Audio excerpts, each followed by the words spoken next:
Hey everybody, welcome to GeekStorm. I'm Sean Hilton, owner of Kokomo's finest in all things comic book. Comics Cube, located in the heart of downtown Kokomo at 121 East Sycamore. I'm also the founder of the Kokomo Con. Today, I am joined by my good friend and associate, helper of the Kokomo Comic Con, and teacher over in Logansport, helping to educate the youth, Mr. Edward Gibson. Morning. What's your middle name, Ed? We're going to keep that a secret. Secret. There's already secrets. Mike is not here today. That is because Mike is off doing very, very important things in the Republic of Czech. I've heard things. Like Czech Mix, because he's at home eating Czech Mix or something because he didn't show up today. But regardless. But I'm here. You are. And I we're think, going to have a good time. I think that makes the show all that much better. Well, Today's show is being filmed at Kokomo's finest toy store, right down the street from Kokomo's finest comic book store. And we are at Kokomo's Toys and Collectibles. When I throw it to you, that means you take it. And I usually will throw it to you, and then I will look. Ah, okay. See, I'll be on my toes. Even your dad has figured this out over the years. I'm sorry. So last night we went and saw Ant-Man, which we're going to talk about a little later in this episode. We want to talk about a few things. One of the things that was just brought up by my, my usual partner, Michael Allen Harrison, is that he would like to see GeekStorm turned into a podcast of some sort, or I am with him on audio podcasty kind of thing. My only problem with that is Mike constantly does this crap where he asks for us to insert pictures and special things and stuff that if we do this, which if you're watching right now, you can see what I'm doing. It makes perfect sense. Really, all you have to do then is if there's a link associated with it, you link those photos right there, so when somebody downloads it, it's just like he just wants extra work done by the people behind the they're cameras. Good people, so. and I think they're capable of it. And he's like, oh, I want a picture of blah blah blah today, but on a podcast, nobody's ever going to see this, and that's all he ever does is ask for pictures. So. I don't know. I'm all for it. I don't really care because it turns out I don't have to do anything different. No, you don't. So they just turned down my mic a little bit more, I suppose, so I don't spike out people's cars or headsets or whatnot. Typically, you just have to be louder. That's about it. And I got to be louder? Oh, that's not a problem. This is like my inside voice, so I know. That's not a problem at all. All right, so my big news for the day, there's a lot of cool stuff. We've got a little list that we can keep because we've got a guest. I just want to mention that James Holmes, the shooter at the Colorado Movie Theater for the opening of The Dark Knight #3, almost exactly 3 years ago, has been found guilty of 24 counts of first-degree murder. Appears that you can still be insane and be guilty, which makes me incredibly happy. Right. This guy, as for those who don't remember, walked into the opening night of Batman, the last Batman in the trilogy, during I think one of the sneak previews was just the opening night. I think it was like a midnight showing or possibly. And opened fire. And it said killed 24 counts of murder. He actually killed 12 people, so I'm not sure how the 24 counts of murder work. But regardless, it doesn't matter to me on that point. Crazy bastard goes into a theater and shoots it up. Now, why would we talk about that? Well, we went to Ant-Man yesterday, and I'm not going to lie. I mean, I'm not like freaked out. But anytime I go to an opening of any movie anymore, it goes through my head. Yeah, this guy in Colorado who did this horrible thing has left a very small footprint in my life. Sure. When you sat down, we're all sitting down, I scope people out as they're coming into the theater and think to myself, one, who do I have to take out? I recall going to see the third Batman movie and thinking, because afterwards, yeah, there was people were scared that there was going to be copycats. It could be any midnight. It could be anywhere you go. I mean, that's part of the world you live in. But when it happens at something like that you don't expect, you're in a dark room with hundreds. And yesterday was very dark. People, yes, there were no lights on even before the previews came on. Crazy dark. So not to make light of it, because usually we're all funny and lots of laughs. It's a very serious issue, but it's one that I take very seriously. As I said, it's left a very small, tiny aspect in my life that I have to think about now, and I don't appreciate it. I feel sorry for the 12 people that were murdered, the entire community that took this hit, but I think everybody out there now is just a little more we're ready to put the candy underneath the radar from Halloween kind of things. It put Sure. that kind of scare into it. So we're going to take just a quick break. Let's all go to the lobby. Let's all go to the lobby. Let's all go to the lobby to get ourselves a treat. Delicious things to eat. The popcorn can't be beat. The sparkling drinks are just dandy.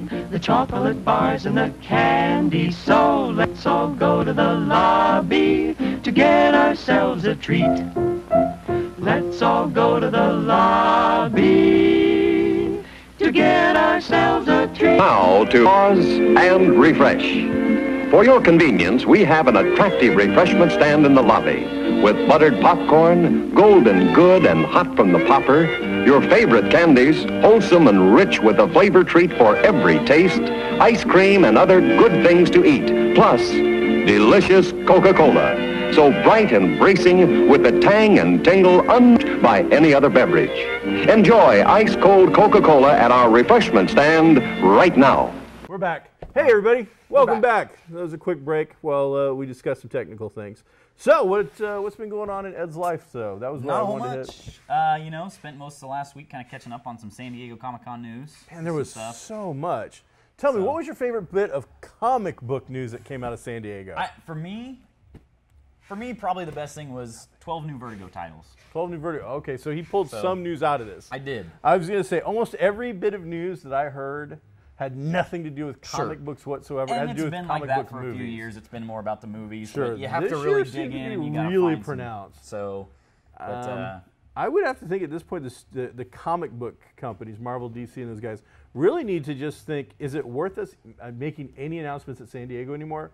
They are so overshadowed by everything else that pick another look con. at what they did, they made a lot of their announcements and then went to San Diego to be like, hey, now let's talk about it. Let's discuss. Marvel, 2 weeks before released, here are all the books that are going to come out post Secret Wars. Then we go to San Diego and it's, what do you want to know about this book or that book? Or we're going to tell you a little bit about, so they'd already released their news.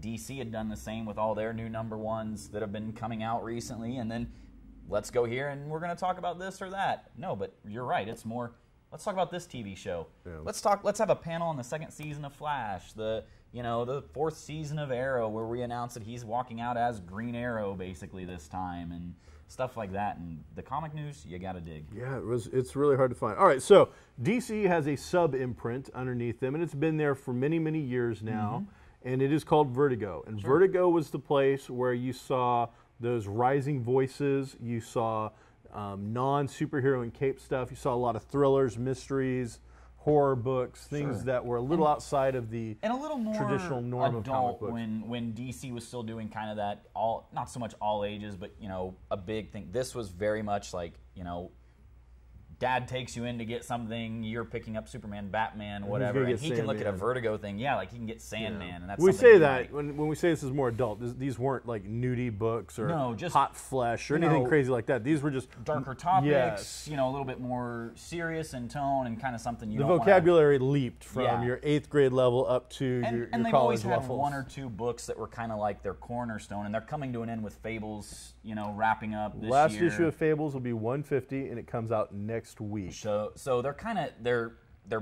big cornerstones coming to an end, and now they're coming out with 12 new titles, 1 a week from the first week of October until the end of the year. 12 new books, so it's kind of a neat thing. A lot of them will be miniseries. You got some big writers coming in that have never done Vertigo before, and some that are returning to Vertigo after a few years gone. So it's been a point where, as I said, over the years you've had books such as Sandman, you've had Why the Last Man, we've had Fables. One of the more recent ones has been American Vampire. Sure. But it really is, the line itself is probably down to the smallest amount of titles since its initial inception. Sure.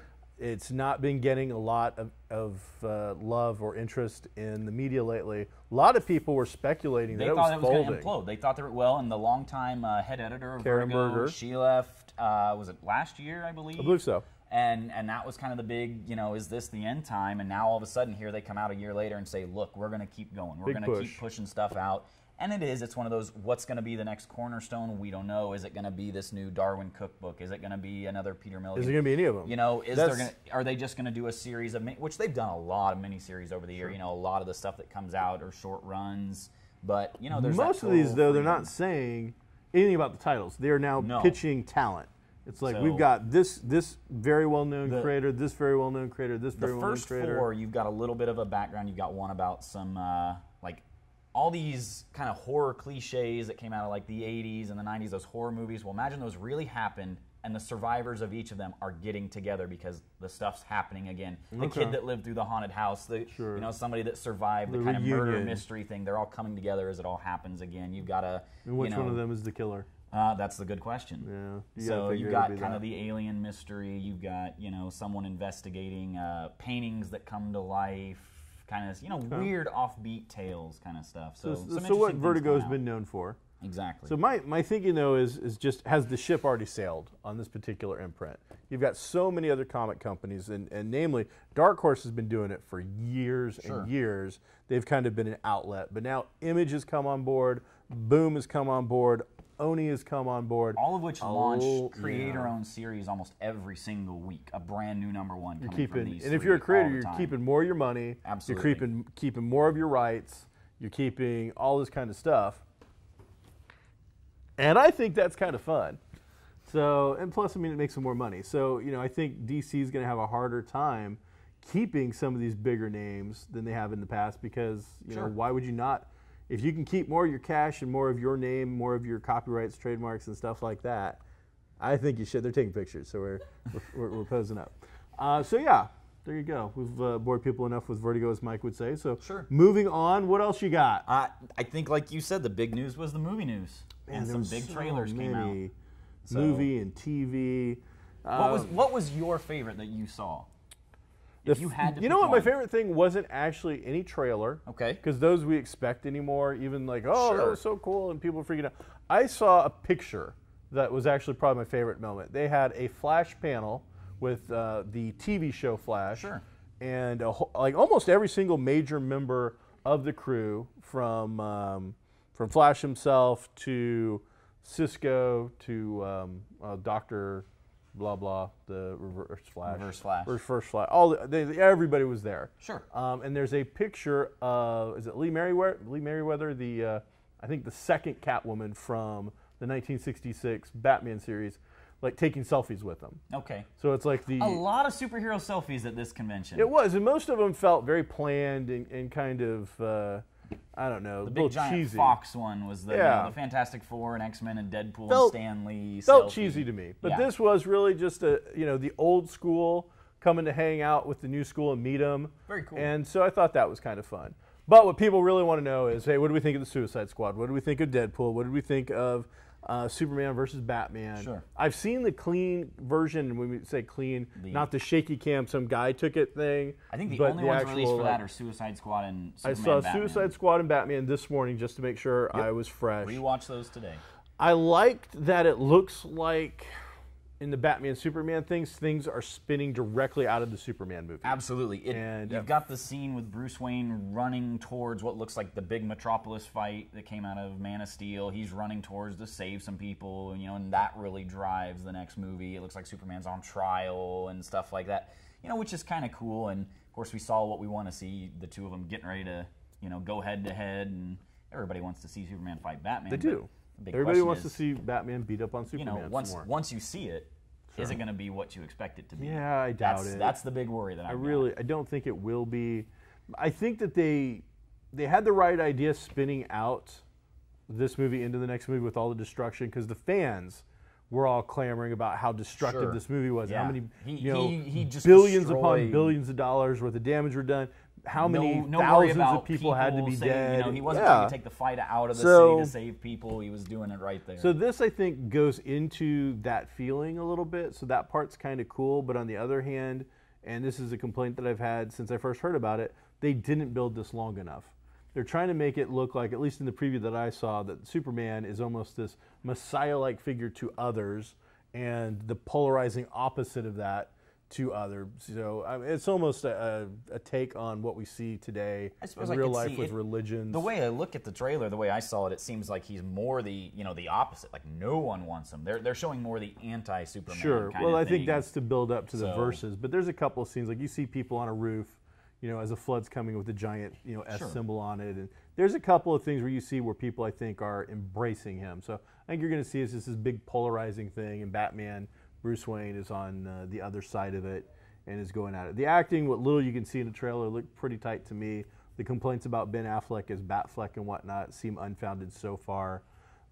But I think the big takeaway from this for a lot of fanboys, it was the Wonder Woman We stuff. finally saw something besides that stock image of her in the costume. You see her a little bit of movement. some movement. Nothing other than you've got other people talking while you see her come together and she slams the bracelets together and But it looked good. It did. I mean, she looked good. That whole scene looked really, really so good. I'm more interested in that part of it, and kind of this is supposed to be the it's called Batman vs Superman: Dawn of Justice. We're Yes. setting up the Justice League. We're supposed to have all these heroes in it. That's kind of what I want to go see. Who else is in this? How are you going to use them? What do you do? The other preview that I've seen that had a really nice, clean copy that's been released is Suicide Squad. Now, just for all putting it out there on the table, big Suicide Squad fan from the late 80s, early 90s comic books. I read those books. I really, really liked that series. It Right. was very enjoyable for me. John Ostrander was the writer. Loved his stuff. Their take on Deadshot and several of the characters are some of my favorite versions.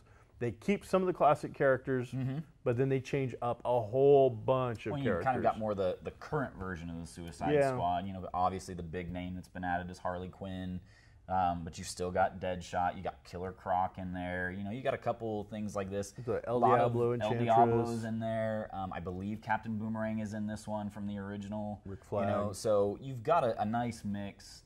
It'll be interesting to see how it comes out.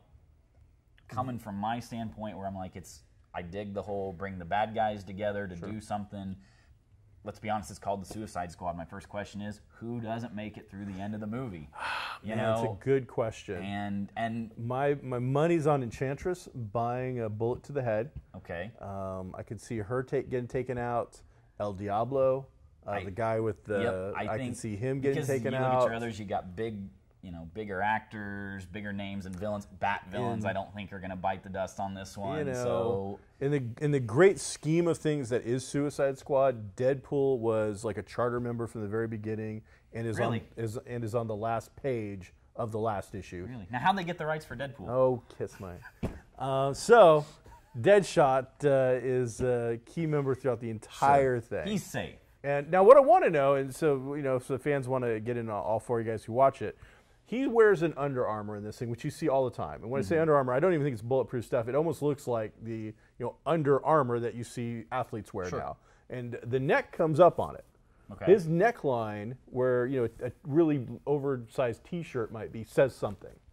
I am, or I haven't noticed that. yeah, I noticed it today. Along his neck, there is a phrase, and it is written out. I almost tried to pause it, but I was like, we'll let somebody else do that. Visually, I think that this looks like a really well put together visual machine. Definitely looks like it could be kind of the sleeper superhero hit kind of thing where everybody's expecting Batman. Superman. That's going to be the big one, and this one's going to come out. They've definitely got the tie-in where these two movies seem like they're going to be very related. Yep. They're building their connected universe. Ben Affleck's supposed to have be in a it. cameo. They show Batman in the trailer. And so it definitely looks like this one could be the one that if you're not paying attention could really be actually just a better movie. Here's what I see happening. I see Batman and Superman coming out and making huge bank. Everybody wants to talk about it. But much like the Heath Ledger Joker second Batman movie, which is an amazing Batman movie, after that movie, I personally do not want to rush back in to see that movie back to back. It's too much drama. It takes something out of you. And I think that this Batman Superman film is going to be the same thing. I think it's going to be a great movie, but I think it's going to be an almost emotional draw on your energy. Whereas I think the Suicide Squad is going to be a summer popcorn action flick, where as soon as you walk out, you could buy a ticket to go right back in to rehear your favorite lines. I can see that. And it's going to be this is going to be a fun movie with dark elements. Which is funny because when you watch the trailer, it almost doesn't come off that way. They're kind of almost trying to make it look like kind of very dark. And maybe it will be. Dramatic. Maybe I'm like, wrong. Almost when you watch it back to back with that Batman Superman trailer, you're like, man, these are two heavy movies. It seems. But I think you're right. I think the tone will actually be a little different. I think we're going to see it. Whenever you have an ensemble cast like that, I think it lends itself to being jokey. I think they Plus tend to be Harley Quinn, you'll have some dark humor no matter what. The picture or the shots of Jared Leto as the Joker look really, really sharp. So that's It'll pretty be interesting to see, and I'm more excited after seeing these trailers than I had been leading up to it. Now, Harrison saw the Fantastic Four trailers, a new FF trailer. I haven't seen it yet. I haven't either. He's really excited about it. But I got to tell you, there's nothing about this movie that makes me excited. And I've said it before, the more I see of this movie, the little, whether it's stills, trailers, anything, I'm actually more excited. Not like, oh my gosh, I can't wait, I'm going to go buy my ticket tomorrow, but like, hey, I'm not expecting this to be one of the worst movies I'm going to see this summer. It might actually be pretty decent, to go in and just kind of, turn my brain off and watch it definitely looks better than the Fantastic Four movies we got in the early 2000s. We'll see. But again, I'm not a big Fantastic Four fan.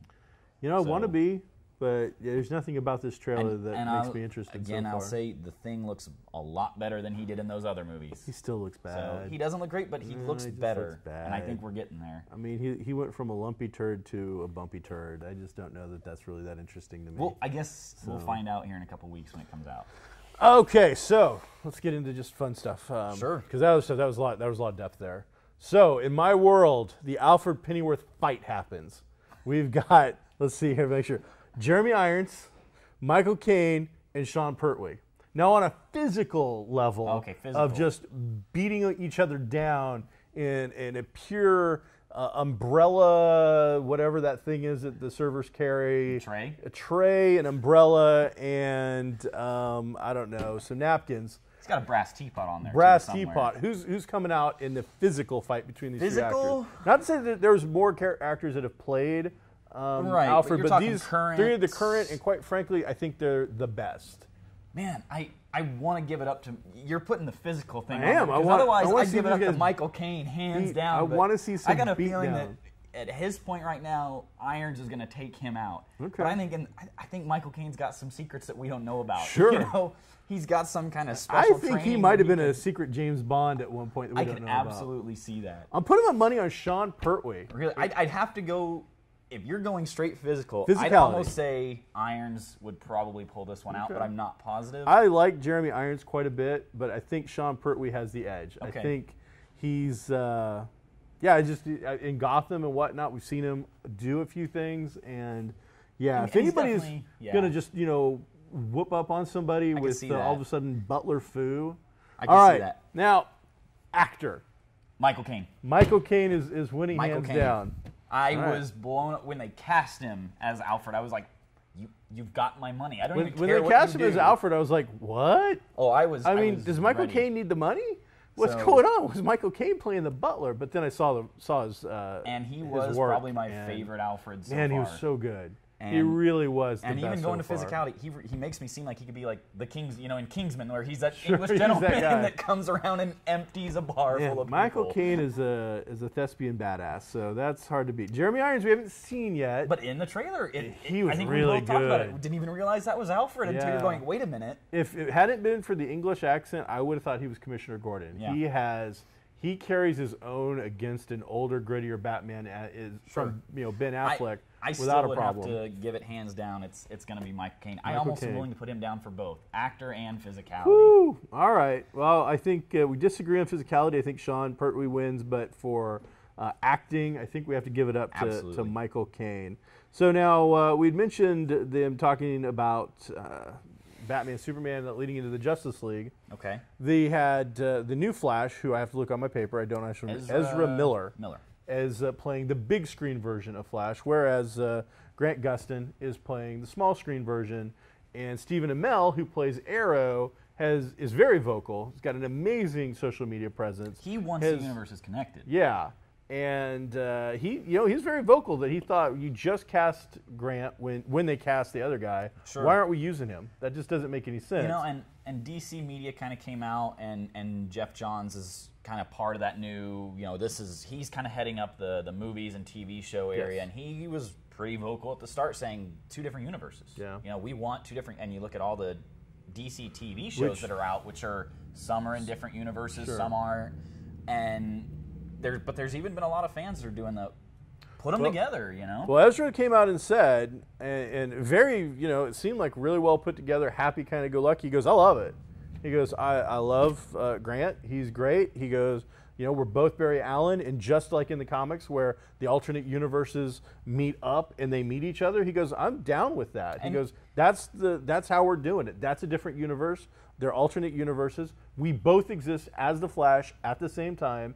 It doesn't contradict anything. What I find funny, though, is this goes in the face of everything that DC did since the 1980s up until now. Sure. They couldn't have Batman in Birds of Prey because Batman was appearing in movies. They couldn't have Batman in Smallville as Bruce Wayne. That's why they went with Oliver Queen in that, because he was appearing in movies. Now all of a sudden, it's like, well, when you look at what they missed out on, Oliver Queen became a little bit bigger in Smallville, which led to them, what was it, 5 years after launching Green Arrow? I mean, different character, but the idea of kind of going, look at how popular he was when we had it. He was almost the second lead on Smallville. Never saw it. And they kept him around for a while, and then they saw how it was going, and they gave him his own show. Like you said, different character, but let's take this character and put him out there. And maybe it's one of those things they realize, look at what we missed. We could have been having a Batman show that now that they've got Gotham, something like that. They realize they messed up. Maybe now they're going, we've got to throw all our cards on the table, get out there and do it. That leads into some Arrow news.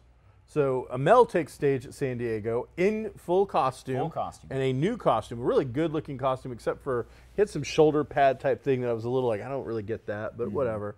Comes out and finally, for the first time ever, says, I am Green Arrow. Sure. Not the Vigilante, not the Arrow. And I believe that's the title of the season 4 premiere. Yes. It's called Green Arrow. And then comes out and says, I am the protector of Star City. Yep. And he makes it, he looks and he goes, not Starling City, Star City, which is getting a bit one more of those things where, the book itself. And it just makes me wonder, like, who's the exec who sat down when he saw the scripts or whatever and goes, Star City, that doesn't work for me. Starling City. That just feels like some jackhole in the middle of a production meeting going, well, no, I think I can do better. And, you know, adding on their crap. It's like some politician that just has to add on a pile of crap on top of something to say they had a hand in it. It's Star to Starling.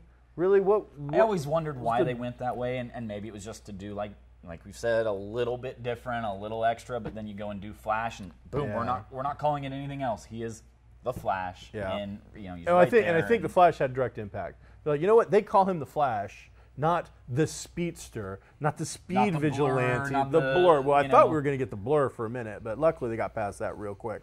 So that got fixed, and I think they've taken, you know, because Flash is, I think, the #1 show on CW now. They're like, all right, we can start to comic up our comic stuff. Just when we thought the rumors were dead about John Constantine finally being dead, not going anywhere, more rumors now pop up, new fresh rumors. Now these I haven't heard yet. There could be a arc on Arrow this year where he would come over. Really? Now, same actor, same everything. The idea originally, or at least what was going around, as it was looking like it was on the bubble, and then before it was canceled, was Amel came out and said, "I'll do a crossover. I'll go on the show if that will help in any way, shape, or form."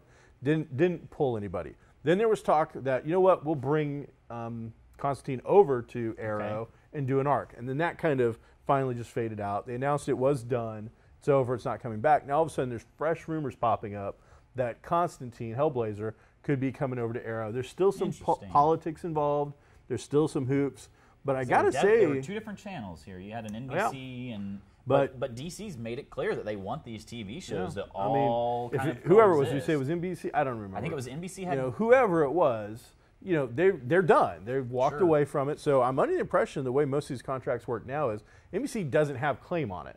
That means that, you know, the producers, the production company could pick it up. So if they want to take him over, the same character and everything, over to CW, I don't see why you wouldn't. I think it'd be a great idea. The truth is me and Mike watch a lot of television. You're a binge watcher too. Seasons 3, 4, 5 in that area is like, it's the end of the honeymoon phase, especially season 4 and 5. You know, we're like, We've now learned everything it really is to know about the character. We strung out a lot of the storylines that we started with, and we've given them to you. We've taken them away. It's time to start thinking about adding a fresh face or a baby or something. We've got to do something to keep the interest level. So adding a John Constantine would bring over the few fans he had, and it opens give up a nice little that thing, corner of the DC universe, which has not been done yet. That metaphysical. You've got characters like the Demon. You've got characters like Zatanna that could come in. I mean, you've got this whole realm. As Flash is kind of doing their part with the full superhero, now you've got the mystical side that you can start to play with. So it'd be an interesting thing to do. Yeah, I'm and for excited a darker about it. show like Arrow, I think that fits in pretty well. Now, I think Arrow this year we're going to see take a turn to a lighter side. I think season 3 was their like Empire Strikes Back season. I think they're now going to come back from that a little bit and start to lighten things up. Could absolutely happen. Now, with the Suicide Squad movie, do we see Suicide Squad, or are they done in that show for a while, you think? I think, especially with them supposedly killing off Deadshot, which I still don't buy. Maybe you bring them back. The closer you get to the movie, they pop up here and there. Maybe they're kind of, you see them here and there. Every 2 episodes, there's a little bit with some of that squad, and they do things here and there. There's no reason not to cash in on it. Yeah.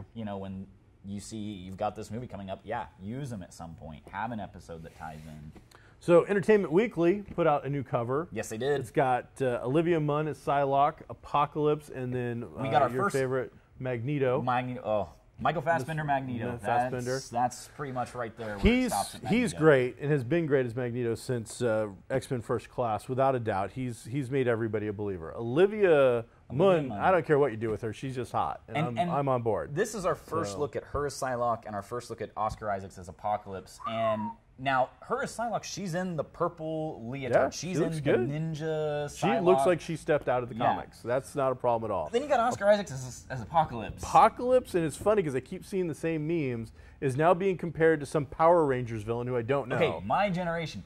The Power Rangers movie that came out in the mid-90s, Ivan Ooze was the big bad guy. Big purple face, purple cloak. So you know what he looks like. Oh, as soon as I saw it, I kind of went, wow, that kind of looks like that Power Rangers guy. And then boom, the next day, memes everywhere of, the other Power Rangers villains and Oscar Isaac's Apocalypse right there in the middle. And I went, I'm not the only one. I'm glad Mike mentioned in the car yesterday that he thought that some cosplayers had done a better costume. Now, this is before I saw the picture, and I'm like, whatever, Mike. Apocalypse is typically a very big, bulky, like Thanos size, bolstered up chest, like villain, wrestler guy. Big A on there. This guy is very much our size. Yeah. And they're playing him less as a big, all booming voice, more normal voice, but his voice gives him sway over mutants. Like, he's kind of a cult leader is how they're doing Apocalypse. He's been around for thousands of years. He makes the claim in the trailer. This is the shaky trailer, of course, that we've seen from Comic-Con. There's no official release yet. Okay. He's kind of got the, I've been Krishna, I've been Yahweh, I've been this, and people have worshipped me for all these years, and now he comes off very much like a New Age guru cult leader. Okay. So set in the 80s, and supposedly he takes both. I've heard the rumor is that Psylocke, Archangel, Full Metal Wings and all, Storm and Magneto are his horsemen of death that he has in this movie because he's taken sway over him. Magneto tries to fight it as much as he can, but he's one of the horsemen. So interesting. We might get to see a true evil version of Magneto for the first time since Ian McKellen played evil Magneto in the first X-Men movie, and he then wasn't teaming up with the X-Men anymore. Okay. Pretty excited. We were going to talk about Ant-Man, but we've run out of time, so next week me and Mike will come back and we'll talk about Ant-Man. It was funny. Come back next week, and me and Mike will all have 30 minutes to sit down and talk about Ant-Man. I'm sure we'll have seen it again. Just real quick, we want to give a shout-out to the Kokomo Civic Theater and applaud them. They have won first place for Outstanding Production for something for 2015, like it's National Community Theater Festival. So a fairly big, prestigious award for the Kokomo Civic Theater. They've never won before, so congratulations. Steve Hughes was the director. I'm reading this straight off here because I don't know anything else. Colbert Lambert, supporting actor, and James Craig won People's Choice Award for favorite actors. So, that's pretty awesome. Good for them. Next week, Ant-Man, and we'll talk about Amy Schumacher dressing up like Princess Leia as a slave. Schumer, whichever. Amy Schumacher. It's Big Bang Theory meets stand-up raunchy comedy. So catch us next week here, and I can point at you because right now we're not a podcast. Be groovy. I'm Sean. This is Ed. We'll see you next time. Have a good week. Did you say podcast? He did.